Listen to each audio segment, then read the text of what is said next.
आज का हमारा टॉपिक है कक्षा 8वीं का 5वां चैप्टर जिसका नाम है कोयला और पेट्रोलियम। देखिए, मानव अपनी ज़रूरतों के लिए बहुत से पदार्थ प्रयोग करता है जिन्हें हम संसाधन कहते हैं। जो संसाधन हमें प्रकृति से प्राप्त होते हैं उन्हें प्राकृतिक संसाधन कहते हैं, जैसे सूर्य, हवा, कोयला, पेट्रोलियम या प्राकृतिक गैस आदि। प्राकृतिक संसाधनों को हम दो वर्गों में बांटते हैं। पहला अक्षय प्रकार प्राकृतिक संसाधन और दूसरा समाप्त होने वाले संसाधन। अक्षय प्राकृतिक संसाधन का अर्थ होता है वो संसाधन जो प्रकृति में असीमित मात्रा में होते हैं और कभी समाप्त नहीं हो सकते। उन्हें अक्षय प्राकृतिक संसाधन कहा जाता है, जैसे सूर्य का प्रकाश और हवा। वहीं समाप्त होने वाले संसाधन जिन संसाधनों की सीमित मात्रा प्रकृति में मिलती है, अर्थात वो समाप्त हो सकते हैं, उन्हें हम समाप्त होने वाले संसाधन कहते हैं, जैसे कोयला, पेट्रोलियम, प्राकृतिक गैस, वन, खनिज आदि। इसके बाद कोयले के बारे में जानते हैं, क्योंकि हमारे चैप्टर का नाम ही है कोयला और पेट्रोलियम। तो कोयला एक काले रंग का पत्थर जैसा कठोर पदार्थ होता है जिसको हम ईंधन के रूप में इस्तेमाल करते हैं। कोयला कुछ इस तरह का दिखता है। यह काले रंग का एक कठोर पत्थर जैसा पदार्थ होता है जो हमें प्रकृति से मिलता है। खदानों से हमें इसको निकालते हैं। ये ईंधन की तरह काम आता है। कोयले को खदानों से निकाला जाता है। ये जो चित्र दिख रहा है आपको, ये कोयले की खदानों का चित्र है, जिसमें एक दो मशीनें लगी हुई हैं जो एक ट्रक के अंदर कोयला लोड कर रही हैं। कोयले का निर्माण कैसे होता है? कोयले के निर्माण की जो प्रक्रिया है उसको हम कार्बनीकरण कहते हैं। देखिए, कोयले के निर्माण की प्रक्रिया जो है वो कुछ इस तरह से काम करती है। करीब 300 मिलियन साल पहले पृथ्वी के वन और वनस्पति मृदा के नीचे दब गई थी और बहुत अधिक दाब और ताप के कारण वो कोयले में परिवर्तित हो गई। जैसा कि आपको इस चित्र के माध्यम से दिख रहा है, करीब 300 मिलियन साल पहले, 1 मिलियन में 10 लाख होते हैं, तो आप कह सकते हो 3,000 लाख साल पहले जो वनस्पति थी वो किसी न किसी वजह से धरती के नीचे दब गई और धरती के नीचे दबने से जो अंदर ताप और दाब था उसकी वजह से वह कोयले में परिवर्तित हो गई। और ये जो पूरी प्रक्रिया है इस प्रक्रिया को हम कार्बनीकरण कहते हैं। मैं एक बार दोबारा से रिपीट करता हूँ। कोयले का जो निर्माण है उस प्रक्रिया का नाम कार्बनीकरण है। इसके अंदर क्या हुआ, जो 3,000 लाख साल पहले कुछ वनस्पतियाँ, जो भी पेड़ पौधे धरती पे मौजूद थे, उसके बाद बहुत सारे परिवर्तन आए, जैसे भूकंप वगैरह की वजह से वो सब मिट्टी के नीचे दब गए और मिट्टी की एक परत उसके ऊपर चढ़ती गई। उसके बाद उसके ऊपर जो दाब पड़ रहा है और अंदर जो तापमान है उसकी वजह से वो सारे की सारी वनस्पति कोयले में बदल गई। इस प्रक्रिया को हम कार्बनीकरण कहते हैं। कोयले के उत्पाद, कोयले से बहुत सारी चीज़ें बनाई जाती हैं जिनका इस्तेमाल हम अलग अलग कामों में करते हैं। सबसे पहला है कोक। यह एक कठोर, सरंध्र और काला पदार्थ होता है। यह कोयले को काफ़ी समय तक गर्म करने पर बनता है। इसका उपयोग धातुओं के निष्कर्षण में किया जाता है। देखो, काले रंग का पदार्थ होता है और इसका यूज़ किया जाता है धातुओं को निकालने में। कोक कुछ इस तरह का दिखता है। ये जो पहला चित्र है ये कोयले का चित्र है और ये नीचे जो आपको दिख रहा है ये कोक का चित्र है। कोयले से कोक बनाने की जो प्रक्रिया है वो आपको इसमें बताई हुई है। कोयले से कोक बनाने के लिए कोयले को काफ़ी समय तक गर्म किया जाता है, तब कोयले से कोक बनता है। और कोक का इस्तेमाल कहाँ होता है? धातुओं के निष्कर्षण या परिकर्षण में इसका इस्तेमाल किया जाता है। इसके बाद है कोलतार। कोलतार यह एक अप्रिय गंध वाला, अर्थात इसकी जो सुगंध होती है वो अच्छी नहीं होती। अप्रिय मतलब जो मन को ना भाए, जो हमें गंदी लगे, इस तरह की इसकी स्मेल होती है। यह एक लिक्विड पदार्थ होता है। द्रव पदार्थ होता है। यह करीब 200 पदार्थों का मिश्रण होता है। इसका उपयोग रंग, औषधि, विस्फोटक, पेंट या फिर रोड बनाने में इसका इस्तेमाल किया जाता है। कोल तार कुछ इस तरह का दिखता है। ये एक लिक्विड काले रंग का पदार्थ होता है, कुछ इस तरह का दिखता है। इसके बाद है कोयला गैस। यह कोक बनाने के लिए जब कोयले को गर्म किया जाता है तब वहाँ से कोयला गैस बनती है। इसका इस्तेमाल भी ईंधन के रूप में किया जाता है। देखो, जब हम कोक बनाते हैं तो हमने बताया था कि कोयले को काफ़ी समय तक गर्म करना पड़ता है। तो गर्म करेंगे तो जब वहाँ पे जो गैस बनती है वो कोयला गैस कहलाती है और इसका इस्तेमाल भी ईंधन की तरह किया जाता है।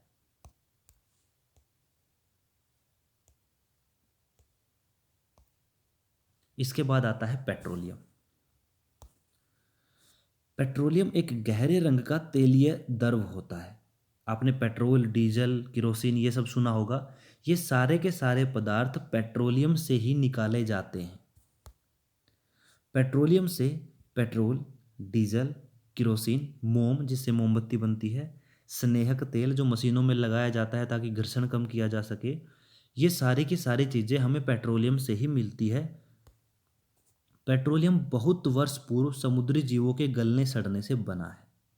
जैसे हमने कोयले की बनने की प्रक्रिया देखी थी, उसी तरह से पेट्रोलियम की भी बनने की प्रक्रिया है। लगभग सेम प्रक्रिया है, लेकिन वहाँ पर कोयले में तो जो कोयला बना था वो वनस्पतियों के गलने सड़ने से बना था, लेकिन यहाँ पर जो पेट्रोलियम बनता है वह बहुत समय पूर्व समुद्री जीव जो थे उनके गलने सड़ने से पेट्रोलियम पदार्थ का निर्माण होता है।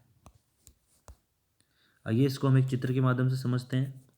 देखिए, बहुत पहले के समय की बात है जब जो समुद्री जीव है वो थे। उसके बाद बहुत से चेंजेस आए, बहुत से परिवर्तन आए लाखों सालों तक, और वो नीचे दबते गए। जितने भी समुद्री जीव हैं जो मरेंगे वो नीचे जाएंगे, उसके ऊपर फिर मिट्टी आएगी, और ये सब होते होते वहीं फिर उच्च दाब और उच्च ताप की वजह से वो सारे जो जीव हैं वो पेट्रोलियम में बदल गए। ये पेट्रोलियम के बनने की प्रक्रिया है।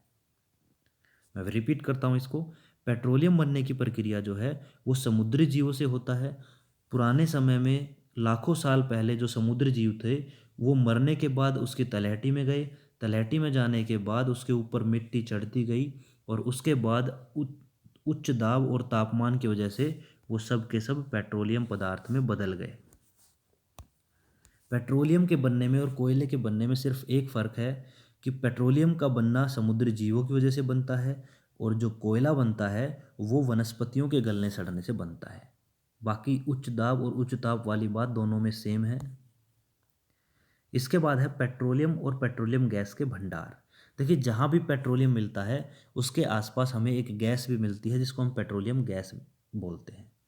हमारे देश में पेट्रोलियम जो है वो असम, गुजरात, बॉम्बे हाई समुद्र के अंदर है, बॉम्बे के पास, या फिर कृष्णा गोदावरी के जो डेल्टा वाले रीजन हैं वहाँ पर पेट्रोलियम पदार्थ मिलते हैं। जहाँ भी पेट्रोलियम पदार्थ मिलते हैं वहाँ कुछ इस तरह की स्ट्रक्चर मिलती है हमें। ये जो हैं आपको दिख रही संरचना, ये पेट्रोल के कुएं हैं। एक ये कुआं और एक ये कुआं। पेट्रोल पदार्थ जहाँ मिलता है वहाँ पर आप देखिएगा ऊपर, सबसे ऊपर गैस मिलती है, फिर बीच में पेट्रोलियम तेल मिलता है, ऑयल मिलता है, और उसके नीचे पानी की परत होती है। अब यहाँ पर कई बार ये सवाल पूछ लिया जाता है कि ये तीनों चीज़ें अलग अलग कैसे मिलती है और इसके अंदर गैस सबसे ऊपर, बीच में पेट्रोलियम और नीचे पानी क्यों मिलता है। तो इसका सबसे बड़ा जवाब है कि गैस हल्की होती है, तेल गैस के मुकाबले भारी होता है लेकिन पानी के मुकाबले हल्का होता है, और ये तीनों चीज़ें ही आपस में घुलती नहीं है, इसलिए इनकी अलग अलग परतें मिलती हैं हमें, जिसमें गैस सबसे ऊपर, पेट्रोल बीच में और नीचे पानी मिलता है। इसके बाद पेट्रोलियम का परिष्करण या फिर पेट्रोलियम के अंदर जो विभिन्न इसके घटक हैं उनको किस तरह से अलग किया जाता है। आप ये बात तो जानते हैं कि पेट्रोलियम से ही पेट्रोल, डीजल, केरोसिन, मोम, स्नेहक ये सब चीज़ें पेट्रोलियम से ही निकाली जाती हैं। तो उसको निकालने का जो तरीका है उसको हम परभाजी आसवन कहते हैं। पेट्रोलियम पदार्थ से इसके सभी घटक जैसे पेट्रोल, डीजल, केरोसिन आदि को अलग करना परभाजी आसवन द्वारा किया जाता है। यह करने के लिए हमारे पास परिष्करणी अथवा रिफाइनरी होती है। देखिए इस तरह से पूरी इंडस्ट्री टाइप की रिफाइनरी होती है, जहाँ पर प्रभाजी आसवन प्रक्रिया द्वारा जो पेट्रोलियम पदार्थ निकलता है धरती से, पेट्रोलियम पदार्थ के अंदर वो सारी चीज़ें होती हैं, पेट्रोल, डीजल, किरोसिन, मोम आदि, इन सब को अलग किया जाता है प्रभाजी आसवन विधि द्वारा। कहाँ पर अलग किया जाता है? परिष्करणी या फिर रिफाइनरी में अलग किया जाता है। पेट्रोलियम के संघटक क्या क्या हैं? सबसे पहला जो पेट्रोलियम का संघटक है या फिर पेट्रोलियम से बनने वाले जो पदार्थ हैं वो पेट्रोल है। सबसे पहले पेट्रोल जो है वो हल्के वाहनों में ईंधन की तरह काम आता है, जैसे कार के अंदर पेट्रोल डलता है। वहीं इसके बाद है डीजल। डीजल बाहरी वाहनों में ईंधन के रूप में काम आता है, जैसे ट्रक, ट्रेन आदि। इसके बाद है मिट्टी का तेल या किरोसिन तेल। यह मिट्टी का जो तेल है यह घरों में इस्तेमाल किया जाता है। इसके अलावा जो हवाई जहाज़ है उसके फ्यूल के रूप में भी इसको इस्तेमाल किया जाता है।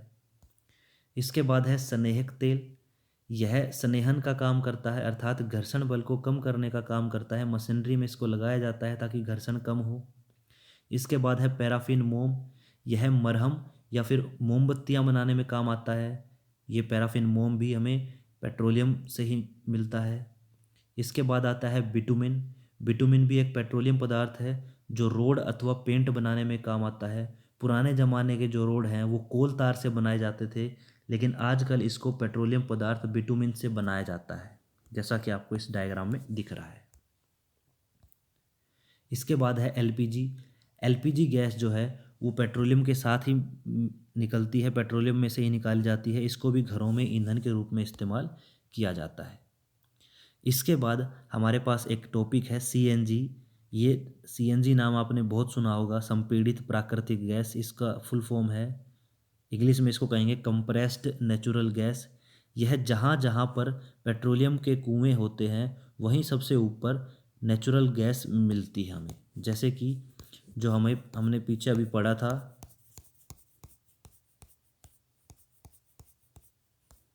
जो पीछे हमने यहाँ पे पढ़ा था कि पेट्रोलियम जहाँ पे मिलता है उसके ऊपर गैस मिलती है, तो ये जो गैस है वो नेचुरल गैस ही है। इसको अगर हम प्रेशर से अगर प्रेशराइज कर दें तो वो सीएनजी अर्थात कंप्रेस्ड नेचुरल गैस या फिर संपीड़ित प्राकृतिक गैस कहलाती है। यह एक स्वच्छ ईंधन है। इसका इस्तेमाल वाहन चलाने में किया जाता है। आपने देखा होगा दिल्ली जैसे शहरों में सीएनजी की बहुत सारी गाड़ियां चलती हैं, क्योंकि सीएनजी पेट्रोल डीजल के मुकाबले कम प्रदूषण करता है, इसलिए यह एक स्वच्छ ईंधन का ऑप्शन है हमारे पास। आजकल प्राकृतिक गैस का इस्तेमाल घरों में भी ईंधन के रूप में इस्तेमाल करते हैं। कई बड़े बड़े शहरों में घरों में पाइपलाइन जाती है नेचुरल गैस की, जिसको पीएनजी कहा जाता है, पाइप्ड नेचुरल गैस, क्योंकि उसको पाइपों से लेके जाता है दिया पाइपों से लेके जाते हैं। इसको घरों में भी इस्तेमाल किया जा रहा है ईंधन के रूप में।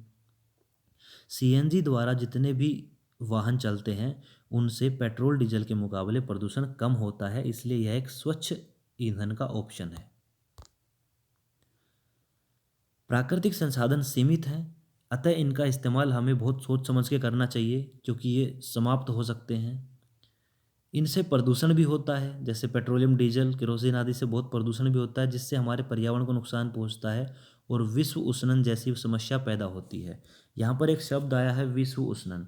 विश्व उष्णन का अर्थ होता है ग्लोबल वार्मिंग। ग्लोबल वार्मिंग का मतलब होता है कि धीरे धीरे जैसे जैसे समय आगे बढ़ रहा है और टेक्नोलॉजी आगे बढ़ रही है, प्रदूषण के कारण जो हमारा धरती का तापमान है वो लगातार बढ़ता जा रहा है। इसको हम विश्व उष्णन कहते हैं, जो हमारे पर्यावरण के लिए और हमारे लिए बिल्कुल भी अच्छी बात नहीं है। भारत में पेट्रोलियम संरक्षण अनुसंधान संघ, पीसीआरए, पीसीआरए का फुल फॉर्म है पेट्रोलियम संरक्षण अनुसंधान संघ। इसके द्वारा पेट्रोल डीजल बचाने के लिए निम्नलिखित सलाह दी गई हैं, ताकि हमारा पर्यावरण भी बच सके और जो प्राकृतिक संसाधन है वो खत्म ना हो। इसलिए पीसीआरए हमें कुछ सलाह देता है। सबसे पहली सलाह है गाड़ी को हमेशा एक समान और मध्यम गति से चलाना चाहिए, ना ज़्यादा तेज़ ना ज़्यादा धीरे, मीडियम स्पीड में, और हमेशा एक जैसी स्पीड में चलाने की कोशिश करनी चाहिए। उससे हमारा जो फ्यूल है, जो तेल है, वो बचता है। दूसरा, यातायात लाइट या लंबे जाम में गाड़ी बंद कर दें। जैसे सामने रेड लाइट है तो वहाँ पर गाड़ी को बंद कर दें, या फिर जाम लगा हुआ है तो फालतू में गाड़ी के इंजन को ऑन ना रखें। इससे भी हमारा पर्यावरण भी बचता है और पेट्रोल भी बचता है। तीसरा, टायरों में हवा का सही दाब रखें। अगर गाड़ी के टायरों में प्रेशर सही है, जितना होना चाहिए उतना ही है, तो वो ज़्यादा एवरेज देती है, अच्छे से चल पाती है और प्रदूषण भी कम करती है। इसके अलावा गाड़ी की नियमित रखरखाव, अर्थात गाड़ी की मेंटेनेंस और सर्विस कराते रहिए। उससे क्या होगा कि गाड़ी जो है वो अच्छी से चलेगी, एवरेज भी अच्छी देगी, अर्थात बचत भी होगी तेल की, और उसके अलावा हमारा पर्यावरण भी बचेगा। अब हमारे पास एक क्रियाकलाप है। क्रियाकलाप में आपको पेट्रोलियम के कुएं नज़र आ रहे हैं, साथ में गैस के भंडार, तेल के भंडार और नीचे पानी, ये सब नज़र आ रहा है। यहाँ पे सवाल जो है वो मेरा सवाल ये है कि आपको ये बताना है कि सबसे ऊपर गैस के भंडार, बीच में तेल और सबसे नीचे पानी क्यों मिलता है, और ये तीनों की तीनों चीज़ें आपस में मिक्स क्यों नहीं होती।